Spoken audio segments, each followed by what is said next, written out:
오늘 제가 말씀드리고자 하는 것은 저희들이 이제 이걸 하면서 그리고 저희 사업단에 대개 한 7분에서 교수님들이 계십니다.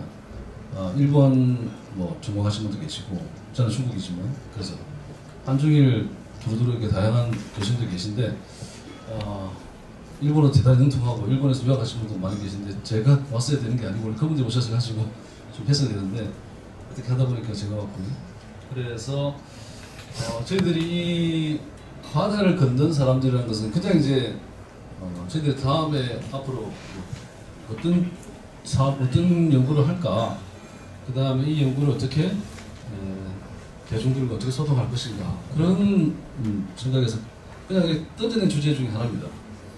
그래서 바다를 걷는다. 바다를 건너는 것은 뭐 상당히 많은 사람들이 건너왔고 근대 이후에는 대량으로 건너오고 있고 건너가고 있고, 그래서 그 걷는 여러 그 양상들을 좀 지켜보면 어떻겠는가 생각이 들어가지고 저는 이제 나비부인이라는 것을 제가 한 5년 전에 쓴 논문 일부입니다. 솔직히 이건 이제 제가 따로 뭐 최근에 생각하는 게 아니고 아시는 내용입니다. 아시는 거라서 좀 그렇게 한데, 그래서 이게 물 건너왔다라는 말을 우리가 상당히 물 건너왔다는 이제 근대 이전은 모르겠지만 근대 이후에 되면 이제 한국에서는 이제 뭔가 신기하고 뭔가 새롭고 그러고 우리와는 뭔가 이질적이고 이런 것들을 생각하게 됩니다.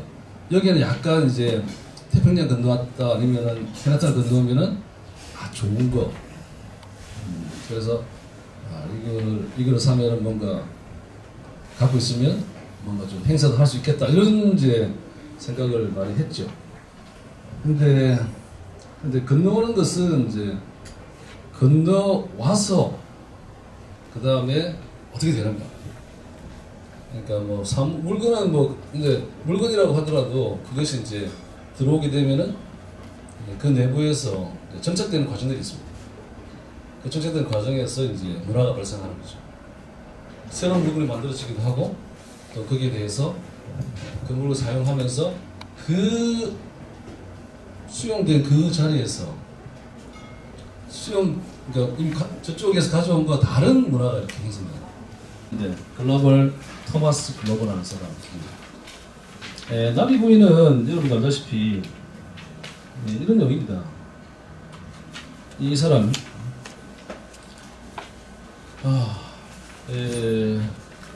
이게 유명한 작품인데 이 작품이 만들어지기까지 여러 가지 이제 변주가 있었습니다.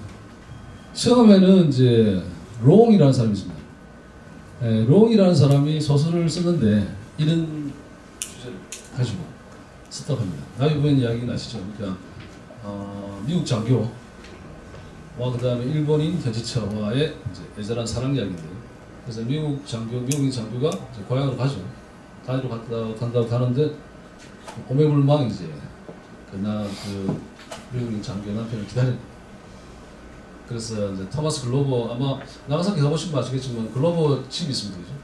그 집에 높은 지대 밑에 바다가 쫙 펼쳐져 있는데 거기 하염없이 바라보고 있는 이제 그 이야기인데, 그 이야기가 이제 이 역사적으로 이렇게 조사를 해보니까 이게 이제 토마스 글로버라는 사람, 나비부인의 소재가 토마스 글로버라는 사람이 이 가게에서 시작되었다 이렇게 이제 알려지게 된 거죠.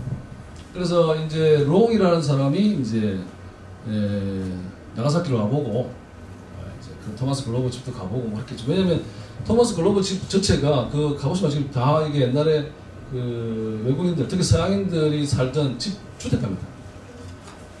그러니까 요즘으로 치면 대단히 고급 주택가죠. 서양 사람들이 힐을 좋아하기 때문에 높은 데 언덕배기에 크게 집을 지어놓고 그렇게 살았던 집. 그래서 거기 와서 보고 또 누구 인연이 돼가지고 아마 글로버를 만났던 같은 거 그렇습니다. 그래가지고 이제 이 롱이라는 사람이 소설을 썼는데 이걸 바탕으로 해가지고 미국 극작가 벨라스코가 이제 희곡을 썼죠. 그래서 내용은 이런 것이고 핑크턴이고 나비부인. 그래서 뭐 이런 내용인데 나중에 뭐 기회 되시면 오페라 한번 보시면 좋을 것 같은데요. 그래서 여기를 보니까 제가 여기 보니까 이제 나가사키가 이제 배경인데 제가 이거를 이제 알게 된 것은 이것 때문입니다. 여기 인천 때문에 인천. 제가 부산에 올해 초에 들어왔는데 전에 서울 살면서 이제 제가 중국 문학을 하기 때문에 화교 연구를 원래 좀 하고 싶었습니다. 그래서 화교 연구를 집단적으로 좀 하려고 이렇게 인천을 찾아갔었는데 거기서 지금 인천 차이나타운에 선덕준이라고 인천 차이나타운 협회장을 하시는 분 계십니다. 그분 만나가지고 이러저러 얘기하다가 야 한국 사람들 인천 차이나타운 만들어도 다 좋은데 우리 묘지나 좀 잘 갖고 달라. 화교 공동 묘지가 있거든요. 보시면 율목 저기 도화동에 화교 묘지가 있는데 이게 다 옮겼습니다. 이제 지금은 여기 없습니다. 다 이제 시립 공동 묘지 다 옮겼습니다. 그래서 이제 만나서 이제 그 얘기를 하니까 이제 이런 이야기를 하면서 그래서 우리도 친해지기 위해서 이분 이제 선전에 묻혀 있는 공동 묘지에 가가지고 인사도 하고 그래서 이제 우리한테 굉장히 우호적으로 이제 대해주죠.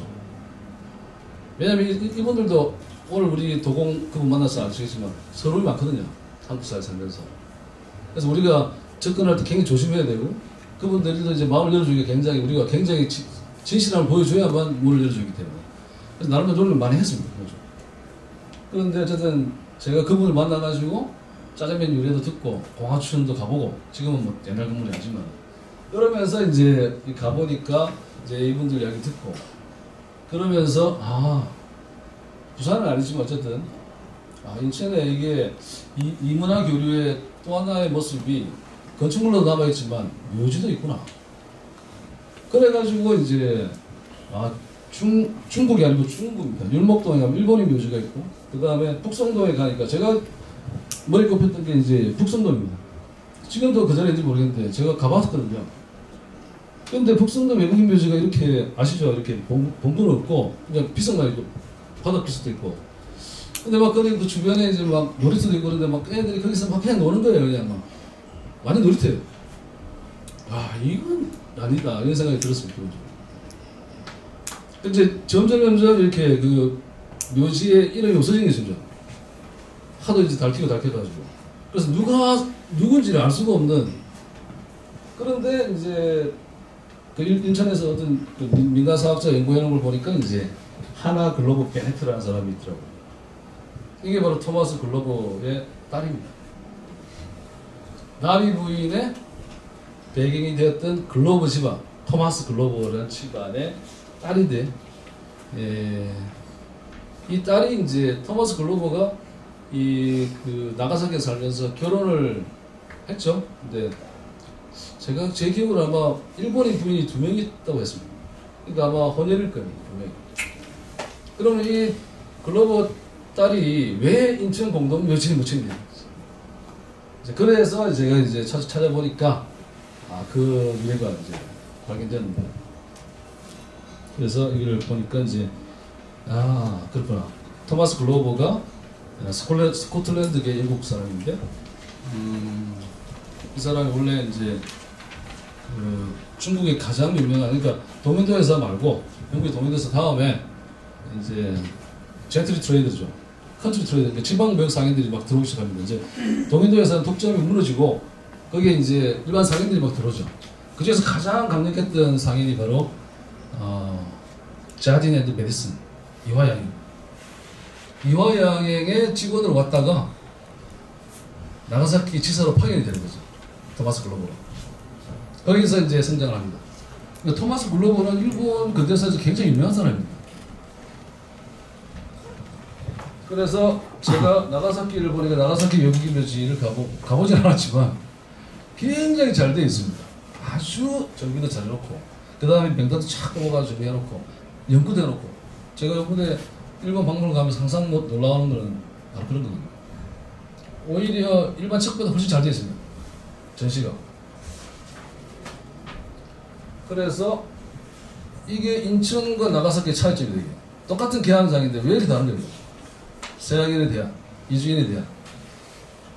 그래서 자기 것이 아니더라도 이게 이제 이렇게 잘 만들어 놓으면 후손들이 찾아옵니다. 나가사키. 자기 할아버지 할머니 그래 와가지고 보고 그러면 또 나가사키도 관광도 되고 여러 가지 이제 다목적으로 사용하는 거죠. 그래서 그런 이야기고요. 그래서 이제 뭐 나가사키에 서양인들이 거주했고 그래서 이제 그 토마스 글로버의 딸이 베네트라는 여성이 이제 베네트라는 남자랑 결혼을 해가지고 오게 됩니다. 그래서 이제 세창여행이라고 토마스 글로버 집에서 이제 나가사키에서 태어나가지고 아버지 밑에 살다가 그다음에 베네트라는 남자를 만나죠. 이 사람도 세창여행의 직원이고 그래서 니는 저기 인천으로 가서 인천 파견이 결정돼가지고 인천으로 이주를 하게 됩니다. 그래서 하나그로 베네트가 인천에 가서 살다가 보통은 다 돌아가는데 어떻게 뭐 병이 났는지 잘 모르겠습니다. 그래서 인천에 묘지가 있는 거죠.